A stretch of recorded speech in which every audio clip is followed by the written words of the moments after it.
الحمدللہ والصلاة علی رسول اللہ وعلی آلہ وصحبہ ومن والہ ثم اما بعد۔ محترم ناظرین، السلام علیکم ورحمۃ اللہ وبرکاتہ۔ پروگرام مفتی محمد زبیر کے ساتھ خوش آمدید۔ معاشرے کی دینی ضروریات سے متعلق یہ اہم پروگرام پیش خدمت ہے۔ اس پروگرام میں ہم آپ حضرات کے سوالات مفتی محمد زبیر صاحب کی خدمت میں رکھتے ہیں اور مفتی صاحب قرآن و حدیث کی روشنی میں ان کے جوابات عنایت فرماتے ہیں۔ ناظرین، آج کی ہماری گفتگو کا موضوع ہے حیا۔ اللہ رب العزت قرآن مجید میں ارشاد فرماتا ہے، قُل لِّلْمُؤْمِنِينَ يَغُضُّوا مِنْ أَبْصَارِهِمْ، کہ مومنوں سے کہیں کہ اپنی نگاہیں نیچی رکھیں۔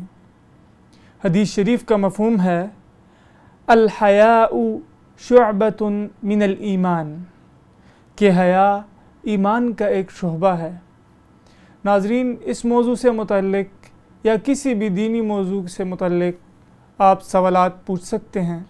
ہمارا ای میل ایڈریس ہے info@tehzeebtv.com۔ میں اب مفتی صاحب کی خدمت میں سوالات کا سلسلہ شروع کرتا ہوں۔ مفتی صاحب، حیا کی اسلام میں کیا اہمیت ہے؟ بسم اللہ الرحمن الرحیم، نحمدہ و نصلی علی رسولہ الکریم، اما بعد۔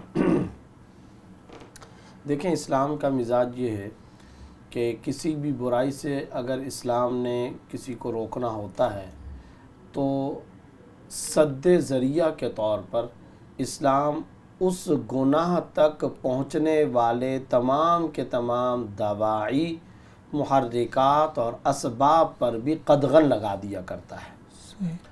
اب دیکھیں، شراب کو حرام کرنا مقصود تھا۔ جب شراب کو حرام قرار دینا مقصود تھا تو اگر آپ کتب احادیث کا مطالعہ کریں تو شراب کی حرمت سے متعلق جتنی احادیث آئی ہوئی ہیں ان تمام احادیث کے اندر جب لوگوں کے دلوں میں شراب کی مذمت، برائی، قباحت اور حرمت کو کوٹ کوٹ کر کے بھرنا تھا تو آپ صلی اللہ علیہ وسلم نے شراب کے برتنوں کی ممانعت فرمائی۔ حنتم، نقیر، دبا، یہ وہ برتن ہیں جن کے اندر شراب کو ڈالا جاتا تھا۔ ان میں سے کوئی برتن کدو سے بنایا جاتا تھا، کوئی برتن ایسا ہوتا تھا کہ اس کو یعنی کھجور کی چھال ہے تو اس کو دائیں بائیں سے کاٹ کر کے اس کا جو نچلا حصہ ہے اس کو باقی رکھ کر کے اس کی دیوار کو باقی رکھا جائے، کوئی اس طرح کا برتن ہے، کوئی اور گلاس ٹائپ کا۔ تو آپ صلی اللہ علیہ وسلم نے بخاری اور مسلم کے اندر احادیث موجود ہیں کہ ان تمام برتنوں سے منع فرما دیا۔ اب حالانکہ اگر غور کیا جائے تو کدو کا برتن اگر ہو یا کھجور کے درخت کی چھال کا بنا ہوا کوئی برتن ہو یا اسی طریقے سے کوئی اور گلاس ہو تو اس برتن یا گلاس یا طبق کے اندر یا مگے کے اندر یا مٹکے کے اندر تو کوئی حرمت نہیں ہو سکتی ہے، اس میں تو کوئی حرام چیز نہیں ہے۔ تو کیا فرض کریں کہ کوئی ڈبہ، کوئی شیشہ یا کوئی درخت یہ کوئی حرام ہوتا ہے؟ ظاہر ہے کہ نہیں ہوتا۔ لیکن چونکہ مقصود یہ تھا کہ امت مسلمہ، صحابہ کرام اور مسلمانوں کے دلوں کے اندر شراب کی مذمت آ جائے، شراب کی حرمت آ جائے، اس لیے آپ صلی اللہ علیہ وسلم نے یہ تمام کے تمام جو راستے سے ان کو بھی منع فرما دیا۔ اسی طرح نبیذ تمر اگر وہ نشہ آور ہو جائے، یعنی کھجور کا اگر جوس ہے اور وہ نشہ آور کی حد تک پہنچ جائے، اس سے منع کیا گیا۔ اسی طرح آپ کو پتہ ہے کہ اگر انگور کا جوس ہے، ایک تو ہے وہ باقاعدہ شراب، لیکن اس کے علاوہ اگر کوئی بھی، چاہے وہ کشمش ہو، چاہے وہ کھجور ہو، چاہے وہ گندم کے سٹے کے دانے کا ہو، کچھ بھی ہو، اگر وہ نشہ آور کی حد کو پہنچ جائے تو اس کو منع کیا گیا۔ تو سوال یہ ہے کہ ان تمام چیزوں سے کیوں ممانعت کی گئی؟ اصل حرمت وہ شراب کی بیان کرنا مقصود تھا، اصل اس کو روکنا تھا۔ اس تک پہنچنے کے لیے جتنے ذرائع تھے، جتنے اسباب تھے، جتنے دوائی اور محرکات تھے، اسلام نے، شریعت نے ان کو منع کر دیا۔ اسی طریقے سے اصل حرمت وہ ہے انسان کی طبیعت کو عفیف اور پاک دامن رکھنا. اصل معاملہ یہ ہے کہ انسان کو زنا سے، بدکاری سے بچایا جائے. لیکن قرآن کریم کیا کام کرتا ہے؟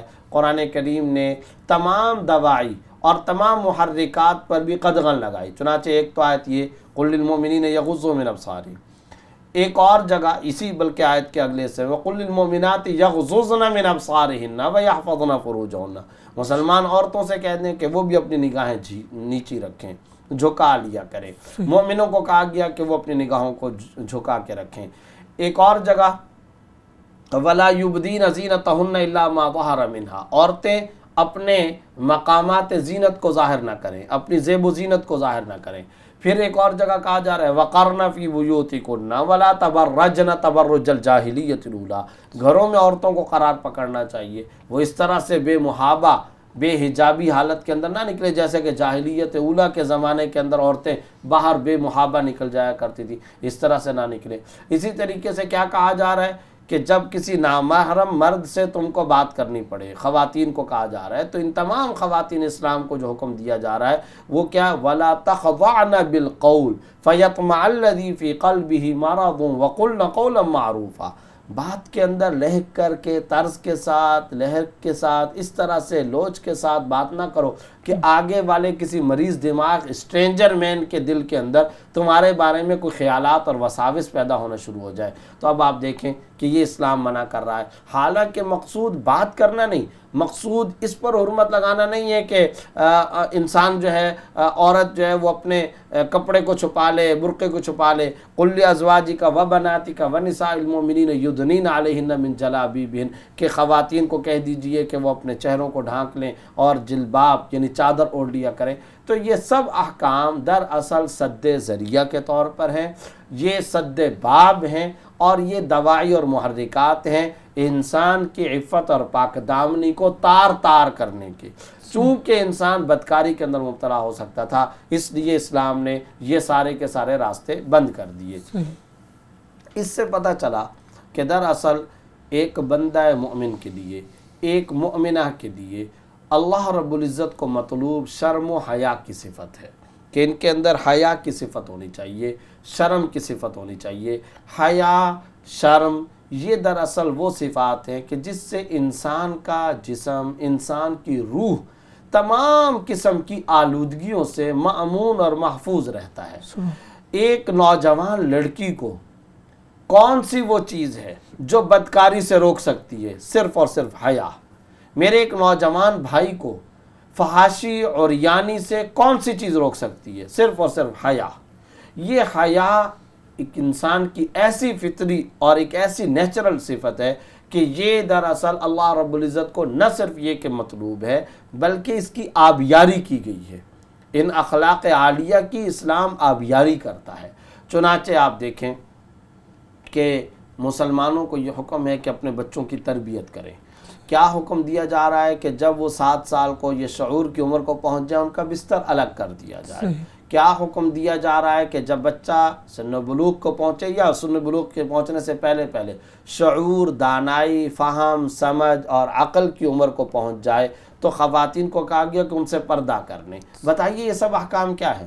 یہ دراصل اس حیا کی آبیاری کی جا رہی ہے. وہ حیا والی جو صفت ہے نا اس کو پروان چڑھایا جا رہا ہے. خواتین کو کہا جا رہا ہے کہ تم بات اس طرح سے نہ کرو، اس طرح سے کرو. خواتین کو کہا جا رہا ہے گھروں میں قرار پکڑو. تو یہ حیا کی صفت کی آبیاری کر رہا ہے اسلام. شریعت اس حیا والی صفت کو پروان چڑھا رہا ہے، حیا کو معاشرے میں فروغ دیا جا رہا ہے.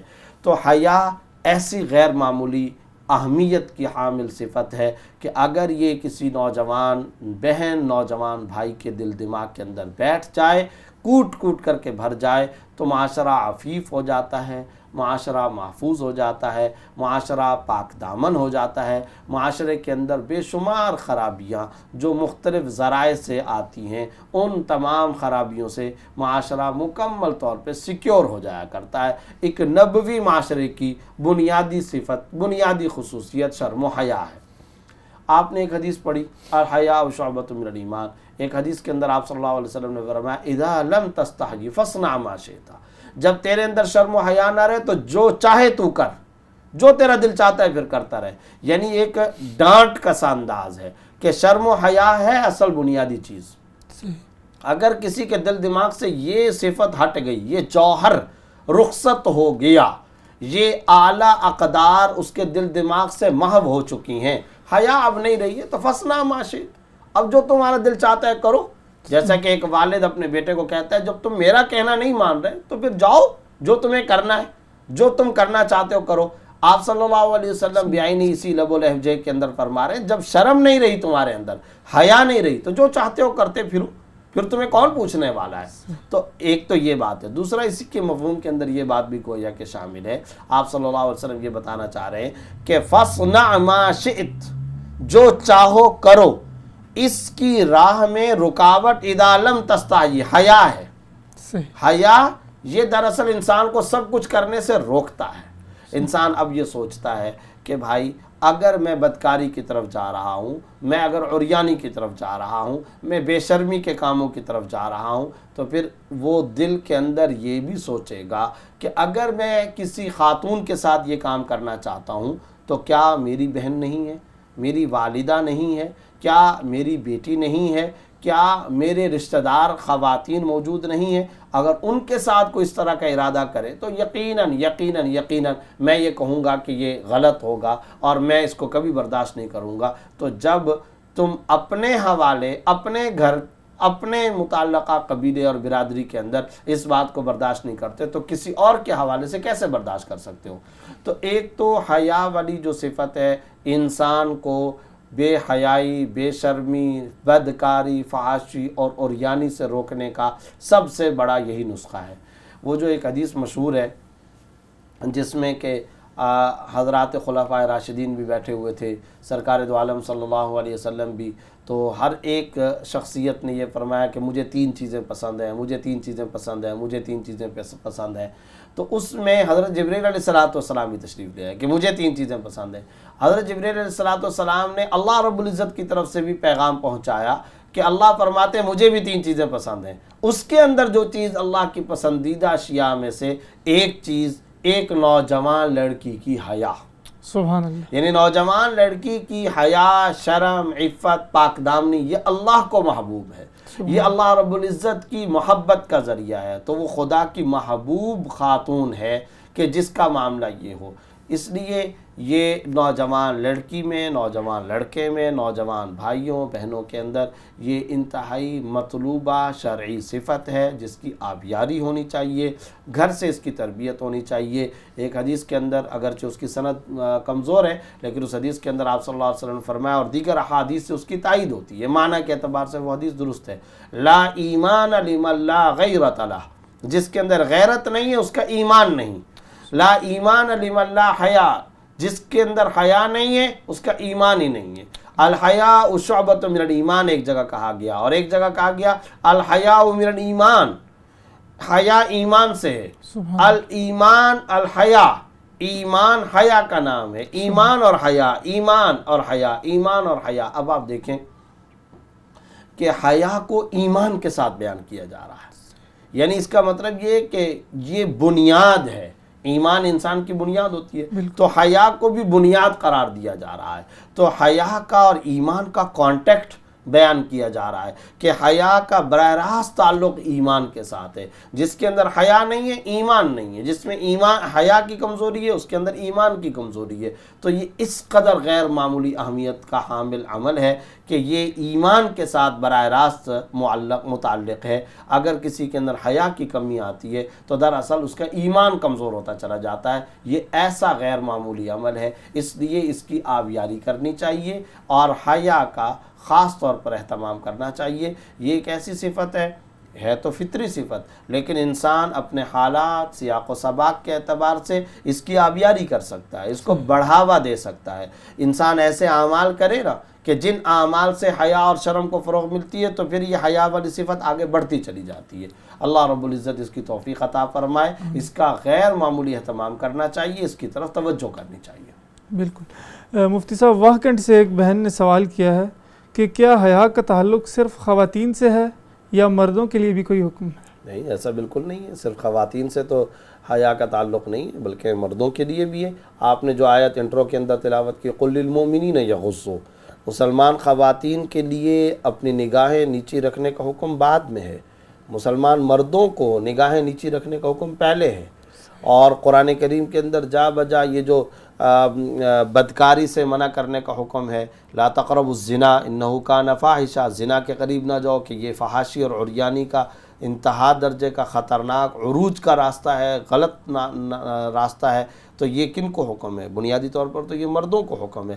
اسی طریقے سے آپ یہ دیکھیں، مردوں کو حکم دیا جا رہا ہے کہ وہ ہمیشہ اس طرح کا رویہ اور وتیرہ اختیار کریں کہ جس رویے میں، جس وتیرے میں شرم کو، حیا کو دخل ہو۔ انسان کبھی بھی دیکھیں رسول اللہ صلی اللہ علیہ وسلم اذا لم تستحی فاصنع ما شئت کا جو جملہ ارشاد فرما رہے ہیں، یہ بنیادی طور پر مردوں کو خطاب ہے، ٹھیک ہے کہ نہیں؟ ہاں اس میں خواتین بھی شامل ہیں۔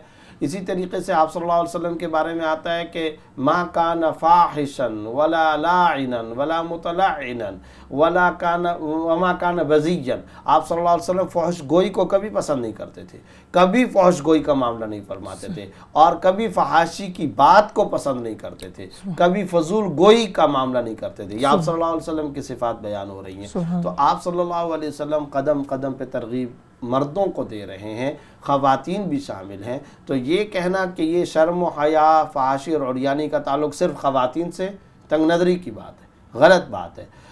بلکہ ایک بات ذہن میں رکھیں کہ فحاشی اور عریانی میں آلے کے طور پر استعمال کیا جاتا ہے خواتین کو۔ النساء حبائل الشیطان، عورتیں شیطان کا جال ہیں۔ تو آلہ جال یہ ہے، لیکن سوال یہ کہ یہ جال پھینکنے والا کون ہے؟ اس فحاشی کا انتظام کون کرتا ہے؟ اس عریانی کا بندوبست کون کرتا ہے؟ اس فحاشی اور عریانی کا اہتمام کون کرتا ہے؟ وہ تو مرد کرتے ہیں۔ اگر ایک خاتون ہے، وہ اپنے چہرے کے ذریعے بے نقابی ہو کر، بے حجابی ہو کر کے، وہ پردے کا اہتمام نہ کر کے فحاشی اور عریانی کا ذریعہ، تو سوال یہ کہ اس کو اسٹیج پر لانے والا، اس کے لیے انتظام کرنے والا، اس کو یہ فورم فراہم کرنے والا، اس کے لیے یہ بندوبست اور سسٹم بنانے والا، اس کے لیے یہ تنظیم، یہ نظم اور یہ انتظام کرنے والا کون ہے؟ یہ تو سارے مرد ہیں۔ تو یہ کہنا کہ فحاشی اور عریانی کا تعلق خواتین سے ہے، یہ بات بالکل غلط ہے۔ فحاشی اور عریانی کا تعلق مردوں سے بھی ہوتا ہے اور عورتوں سے بھی ہوتا ہے، اور اسلام دونوں کو کمبائن، دونوں کو مشترکہ طور پر یہ حکم دیتا ہے کہ تم فحاشی اور عریانی سے بچو۔ یہ دونوں کے لیے حکم ہے اور دونوں اللہ رب العزت کے اس حکم کے مخاطب ہیں۔ سبحان اللہ۔ مفتی صاحب، ایک سوال آیا ہے کہ عام طور پر لوگوں میں حیا اس کو سمجھا جاتا ہے کہ کم بولنا، کسی کے سامنے آنے سے شرمانا، کیا یہی حیا کا مفہوم ہے؟ ایسا نہیں ہے۔ بات یہ ہے کہ ویسے بھی بات تو کم کرنی چاہیے، بولنا کم ہی چاہیے، یہ ایک مطلوبہ اسلامی صفت ہے۔ اور من صمت نجا، آپ صلی اللہ علیہ وسلم فرمایا جو خاموش رہا اس نے نجات پائی۔ اسی طریقے سے کثیر الکلام کو آپ صلی اللہ علیہ وسلم نے پسند نہیں فرمایا۔ بعض اوقات آپ صلی اللہ علیہ وسلم نے ایک حدیث کے اندر یہ بھی فرمایا کہ کوئی آدمی میرے پاس آتا ہے وہ سرسار ہوتا ہے۔